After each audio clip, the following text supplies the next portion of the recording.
We are Steve and Jill.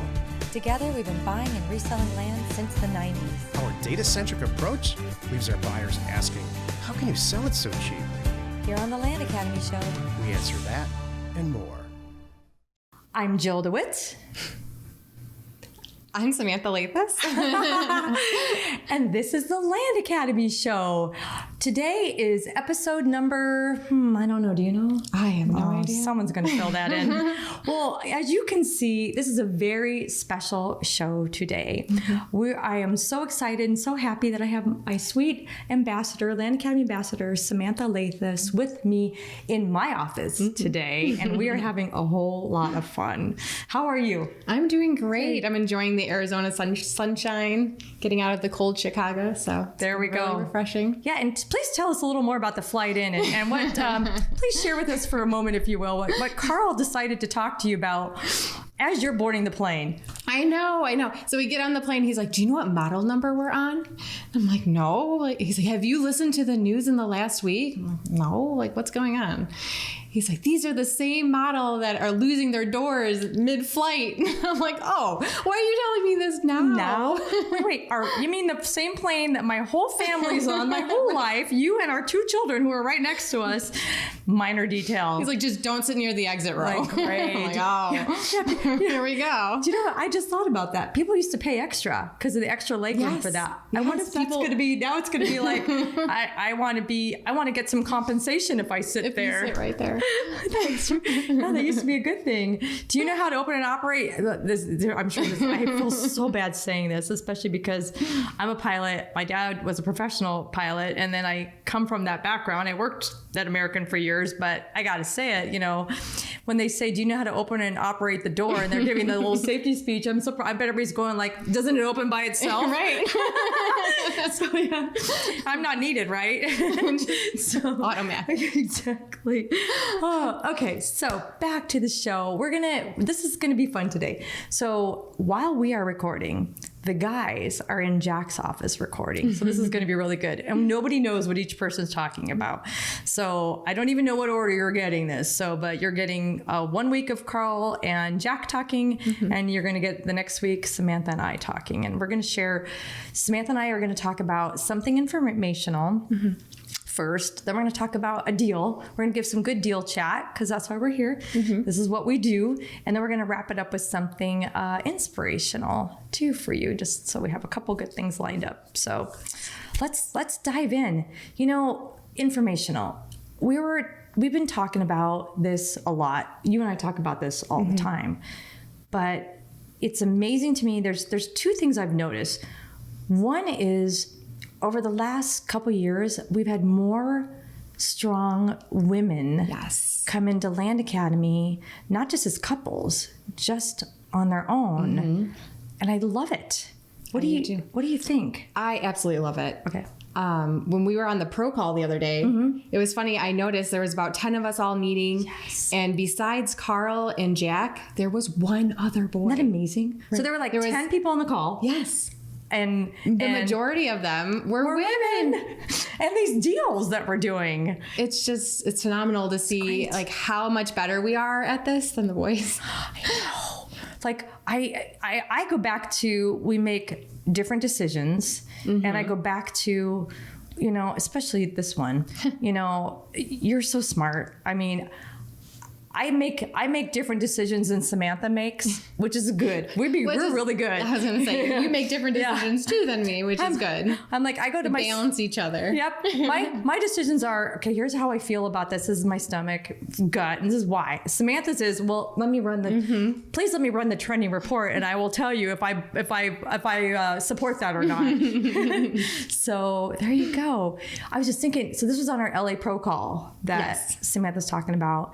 And we had, there's the two women that I'm thinking of in particular that have just kind of come from behind. There's a man behind it all, but he's never there. Oh, no, he's not. They're running it all. It's the girls, yeah. Yep. They're the one answering the calls. They're the ones sending out the mailer. Doing the deals. Yeah, doing the deals, showing up to these meetings and continuing their education.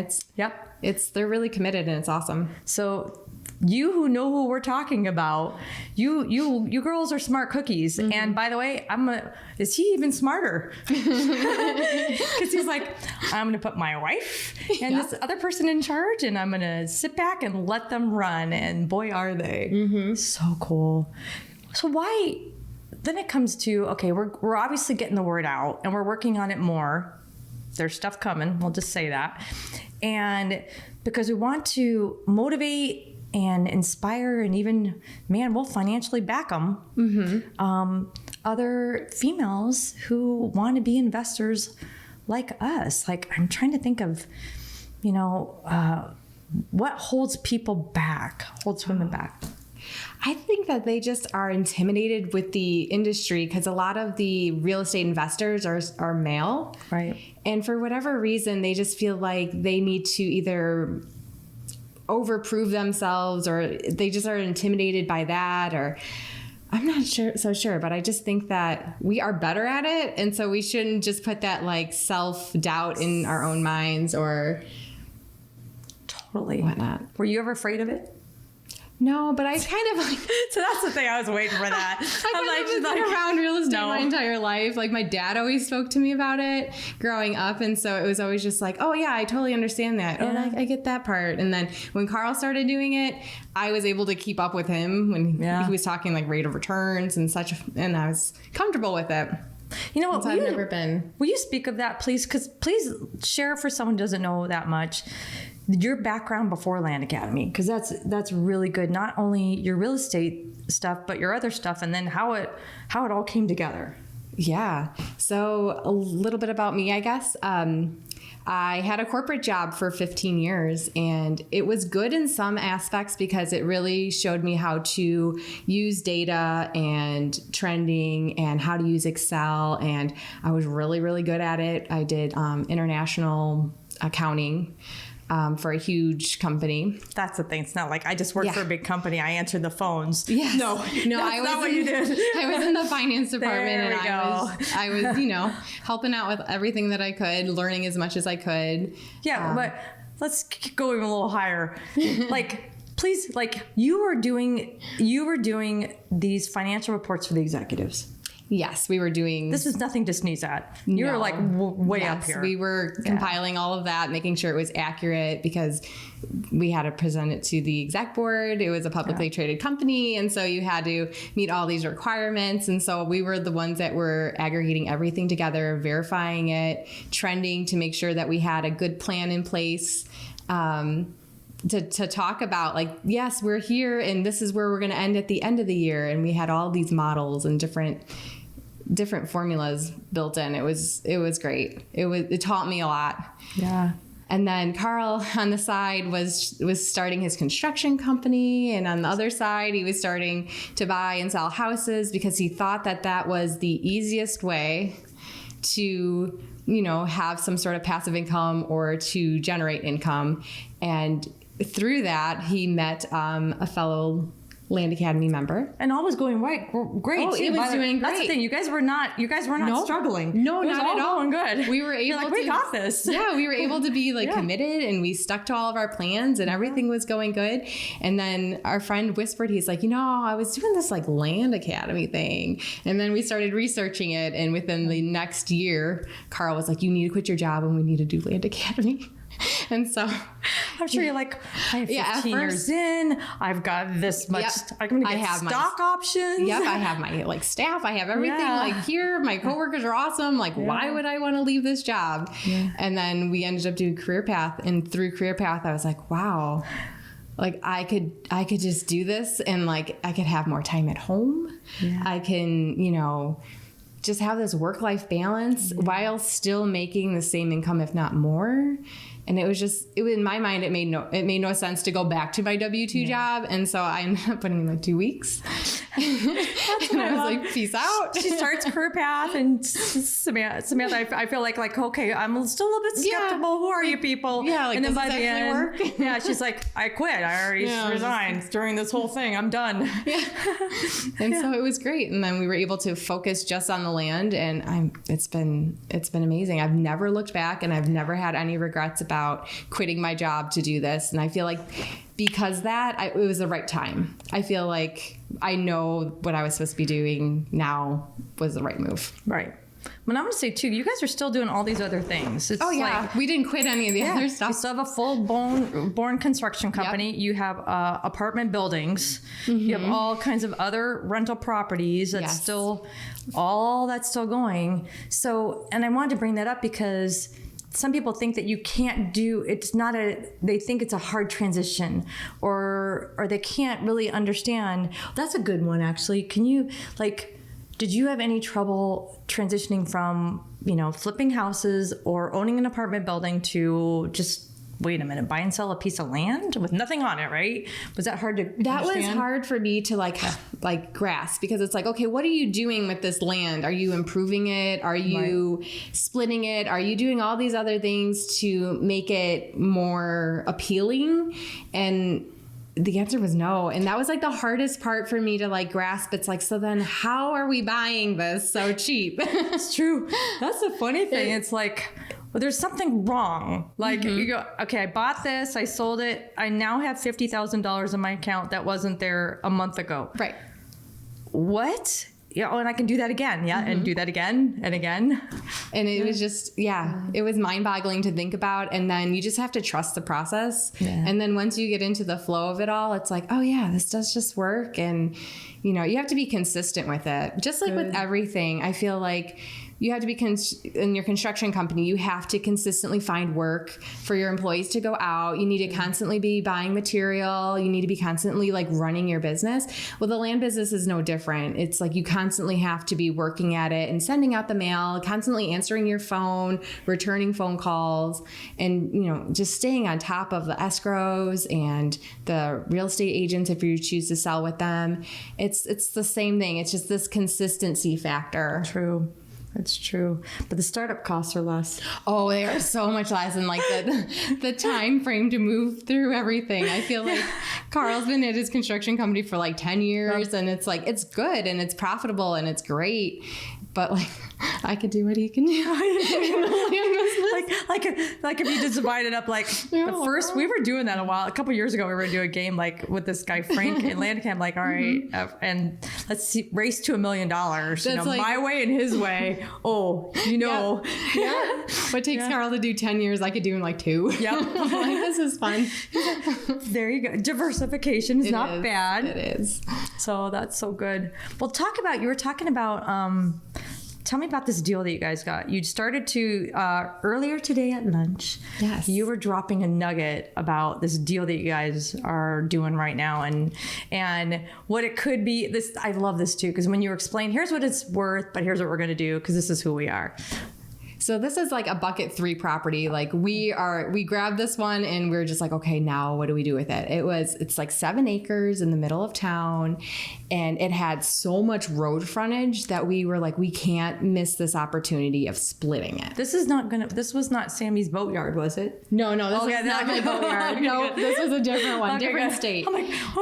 And so we, at first we're well, let's just list it. We just don't want to go through the hassle of it. And we started listing it, and we just it just was in the back of our minds that we could actually just split this and make more money. So we started looking into the process, and the process was actually not as long as we thought it was going to be. Okay. Is it Midwest? East Coast? Midwest. Okay, Midwest. Mm-hmm. All right. And then if you mind, give us the sizes, give us numbers, and was it a 90-day process or Sure. Yeah. I can't remember. I think the survey. So we're hiring a surveyor to go out there and to divide up the tracts. It's 7 acres. We bought it for $95,000. Okay. And we are going to divide it into 4 different tracts that are pretty much equal. Okay. And so I think his total costs were right around $3,500. Okay. And what he's going to do is he's going to plot out all the tracks. He's going to go to a couple of the board meetings. His best friend is one of the board members. So You found it's the right like, guy. Yeah, Did you find him through the county? How'd you find him? Actually, when we went through escrow, they found like an old survey from back in the day, and it had a name on it. Nice. And so we're like, we wonder if this person is still around and doing surveys, or Brilliant. what have you, because he must be familiar with his property if he surveyed it. Exactly. And so we gave him a call, and he was still in business, Still alive. still alive, still a surveyor. And so as soon as we said the property, he's like, oh, I remember that property. And he was like, this is what we're going to need to do. He's like, I think it's a perfect opportunity to split it. He was like, I think 4 tracks. Like, he instantly had all these ideas. That's good. It's a good acre and a half each. Yeah. In the middle nice. of town, where all the other lots were more like a half acre. Yep. So these are like big, good lots that you can have. And then he's like, and I know all the process to do it. So one of the things that they require is a perk test, which we normally don't do. And I was kind of huffy about being like, is there any way around this? Because we just don't want to dish out all this money. Can I go dig a hole and pour water in it myself? Yeah, right? I'll videotape the whole thing. But he's like, oh, no worries. I have one of my friends is a teacher, and on the side gig he does these tests, and so he's not that expensive. So he sold me on it. Yeah. And so we ended up hitting him out there, and all 4 lots are perking for 3-bedroom homes. And we're hoping, so he still has to go to, now that he has the perk test, now he can divide up the lots. And so he's anticipating going to 2 board meetings to get this all passed, 2 or 3. So within the next 3 months, we'll have it all done. That's great. And it's going to be great. And then I think So buy for $95. And then what are your other costs? Like, how much was he? $3,000? yeah, he was just over $3,000. And then the other cost was like $1,200. So you're all in for like $100 with closing costs, maybe? $105. Yep. I would say that. Yeah. 100, 105. Okay. All in. Okay. And so we were looking to see how much these smaller acres were listed for. And you can't find under 2 acres for like $100,000.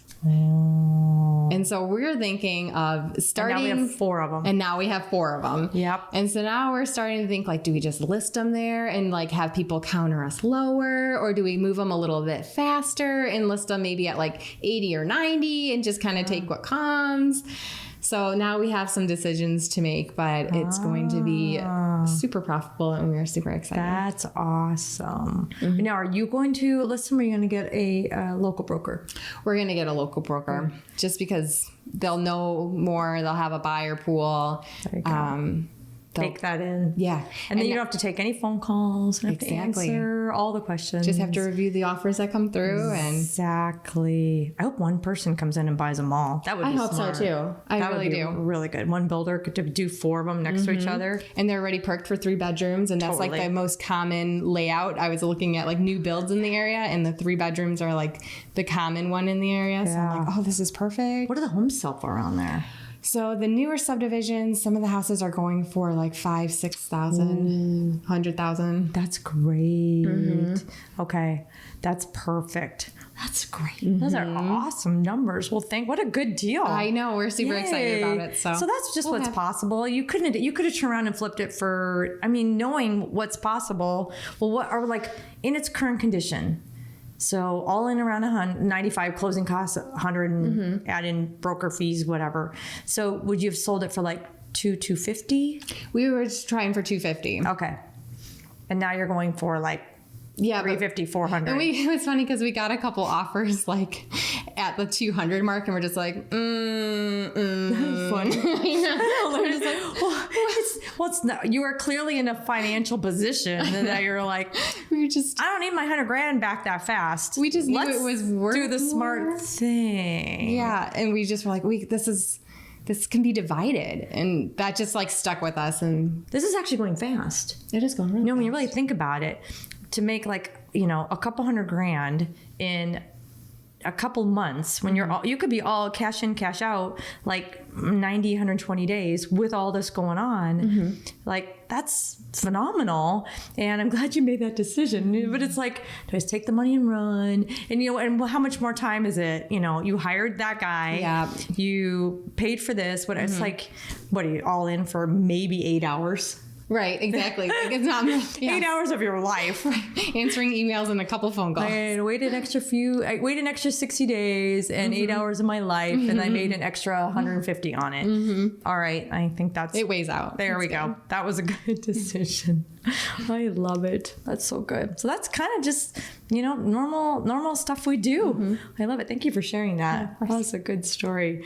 My most recent deal is a stinky deal. You know what? I'll share a personal thing, and this is what you don't do. So I started down the path emotionally, right? This is not what you do. This is not what we talk about. This is not how we roll. But boy, this property just landed in my lap, and it was a dreamy ranch in Colorado. We go looking at it. It's on the MLS. Problem number one, it's got an agent. Because it's on, problem number 2. And then problem 3, it just came, there were like 10 after that of these red flags. We obviously didn't pull the trigger because I have never seen, and I need to put this, I think I might even do a whole show on this, like what a nightmare inspection looks like. Because they, on every single thing, and we went out there to see the property and get it all this stuff done. And anyway, it was a disaster. We were in and out of there in 48 hours because it was not a good deal. So it was, I'm telling you, even I goof up sometimes. I let emotions get the best of me. But the thing is you're still doing your due diligence. Yeah. I got out. I'm like, and then you're like, this is not a good deal. Your head takes over. And your heart's like, knock it off. Put down the pen. Get your earnest money back, which we did, and go do it. You know what? And that's the bottom line. So this is my story. So this has all happened in the last 7 days. We went to another state, and we're back. And I'm like, knock it off, put the pen down, do what you know how to do best, send out the stupid offers, and just wait for the right one. And so that's what we will do. We have identified our dream area. Why would you not? Right. There's people in Land Academy that are here just for that. They're like, I'm not here to do what you guys are doing. I'm only here because I found out this is a better way to buy my dream cabin, my dream ranch, my dream lakeside home. Yeah. Whatever it is, I can save money on it. And then maybe if I buy something along the way, anyway, I find a great deal, I'm going to buy it and flip it because I know how to do it. But that's we've done personal mailers too, because we want to have extra land up near our lake to store our boats and stuff. And so we sent out mailers with the intention of, well, if we buy something, we might personally use it and keep it. And so, that's a great way to do it. Totally. It's the only way to do it. Yeah, right. Good. So we have a few minutes left. And I want to, now might be the time to, we want to talk about working with your spouse. So Sam and I thought, if we're going to devote a few minutes, because, let's be honest, there's a lot of us in Land Academy that are working with our spouses, and there's a lot of people that see us and go, this is easy, right? You guys make this look so easy. Like, I want to do this too. I think that I'm going to get my wife involved. Hello, I can't even open this. So it is Italian, by the way, but it does have a twist off, shockingly. So here, let me do you first. So we're going to talk about the real, if you love that. I wonder how that sounds on camera. As I'm pouring a glass of wine, Samantha are going to share with you what it's really like working with your spouse. Because we make it look easy and romantic and fun, like everybody's all laughing, but no, it's not always like that. That's true. All right, you go first. Tell me, let's do this. What's the number one, if someone says, I want to work with my spouse just like you guys, what's your immediate reaction? Make sure you guys aren't the same and do the same tasks, because that is right where you're going to start butting heads. We learned early on to stay in our lane. Yep. I handle certain tasks and Carl handles other tasks. And we've learned, because through process of messing up if I accidentally get in his lane or he accidentally gets in mine. Or what messing up, like meaning someone's sleeping in another room? Yes. Yeah. Yes, that's what I mean. That's really what messing up means. Yeah. That you just need to stick in your own lane and trust your partner. And so that is my golden advice, is know your lane. It makes it easier for everybody. That's good. We now have different zip codes. We've actually so we are right now in my office. Jack and Carl are in Jack's office, which is on the other side of this wall. But during the day to day, it's better if Jack's not even in the zip code. So we have a little townhouse where he has another studio in there, and he just goes down there. Which, you know what's funny? You know what he does? Our kid picks up our mail and delivers our mail. You know, for us, like once a week, he goes to our mailbox and collects it all and brings it to the house. And I'm like, so how's it going over there? You know, he's like, I saw Dad today. I'm like, okay, good. He's 20, he has his own pad and everything. I'm like, I think that's just a place for him to go, like, snack and watch TV all day. He's like, yeah, pretty much. He rats him out. He's off his diet. Exactly. I'm like, I don't even want to know what goes on over there. It's totally fine. All I know is I don't have to walk past him, you know, and he doesn't have to like feel whatever, you know, like as he's like going to goof off, you know. This is how many times do you walk in on Carl playing video games on his computer? So he's not a video game person, but it's mainly like he'll sit there and be like looking up articles or stuff, and it's like he goes on this rabbit hole, and it's like, are you working or are you just like sitting here playing? Like, is he shopping? Is he like shopping for toys? Sometimes he does that. Work-related toys. He needs like a welder of some sort now. There we go. You know, like there you go. He's like, check out this model. I'm like, It's like, didn't you get one 6 months ago? yeah, This it is just looks better. the same. That's good. That's so good. I'm trying to think what else that I've learned. You have to you have to have a sense of humor and a whole lot of patience. Yes, patience. We have a sweet, dear friend near us in Scottsdale. His name is Dennis. And he has this whole theory, and Jack has said it before, I think. This is where we got it. Dennis is really good at saying, you know, a year from now, are we gonna care? And I'm That's like, true. that's actually really good. So some of the things that I get excited about and heated about, I'm not gonna care a year from now. That is true. Put it into perspective that way. Mm-hmm. I might remember it. You might keep bringing it up. But is it going to be important? No. I learned how hard I can bite the inside of my mouth before I actually produce blood. I learned that one. I've learned like to walk away sooner. Yeah. Oh, that's good. That's really good. Let's see. And you know, it's true. The main thing is in our land business, it started with don't work on the same deal together. Yes. And then that grew into don't work on the same project together, which grew into don't work in the same company together. So we have little divisions, like, I mean, really, deal funding. You know what's funny? I think the same as you. Mm-hmm. I think in both of our households and our family businesses, the deals come in, that people who need deal funding, they come to us, you know, and then we do our review. They don't know anything about them. No, Carl has no idea like who I deal fund, what I do. Exactly. They might see the money going out. I'm like, yeah, that's right. I don't and even know if he sees that. That's hilarious. Oh, that's good. You're in a better position. He never logs on to my bank. Oh, He just guesses how much is in there. I'm like, sure. That's brilliant. Shoot, I could do that. Let's see, this is the problem. See, Jack's the money guy. He is always a numbers guy. He sat me down this morning and said, don't you? He's like, hey, I just ran all our numbers for 2023. Do you want to know? I'm like, not really. He's like, you should know. I'm like, why? I have you. I trust you. I know what's going on, the gist of it. I don't need all the details. He's like, okay, great. Well, here's what I've got planned for this year. I'm like, perfect. Awesome. I'm in, kind of thing. But yeah, because he sees money going out and I have to go, hold on a moment. You see what's coming back. Give me 30 days and then that's all fine. And you know what's funny about it? Not about you, because he only cares like that month. When he sees the money going out that month, it doesn't matter how much it is. Mm-hmm. And then once it's gone, it's like, and the next month comes, totally off his radar. Yep. He forgets all about it. I'm pretty much the same way. Yeah. Isn't that funny? I like reset to a new balance. And so at that point, it doesn't matter. It's like, okay, now we're just starting here. Yep, it's out of the account. It's done. It's spent. And then sometimes I'm like, he's like, where did this money come from? And why is it coming in at the end of the year? I'm like, oh, just say that I he sold probably it. like gets so mad at you. Yeah. Couldn't this come in January? I'm like, I'm sorry. Don't you remember that money I spent? It's back. It was a great deal, and you're welcome.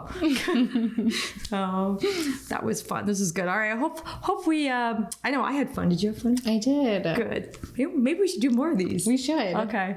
I love it. So thank you so much. I hope you enjoyed the Sam and Jill show here. And join us next Wednesday for another interesting episode. As you know, you are not alone in your real estate ambition. We are Sam and Jill. For information And inspiration to buy undervalued property. We hope you found our content valuable and we appreciate your support. If you have not already, please check out our channel and hit the subscribe button. And your comments and suggestions help us to create the content you're here for. Hitting the like button helps to support our channel's algorithm and gauge your interest for future shows.